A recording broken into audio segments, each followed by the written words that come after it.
Okay, this is Doug on October 17th, 2019 with a Wurlitzer 3800 Americana Jukebox.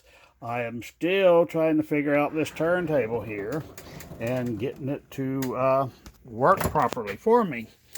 So, I have adjusted the screw back here in the back. The needle comes over, the arm comes over, and then it wants to slide across. That screw there didn't help me. So there's this thing here, mechanisms in here wanting to pull the record back over. That's not helping me. Anyway, if anybody out there's got any ideas, please leave me a message in the comment section below. Maybe I might get this thing running one of these days.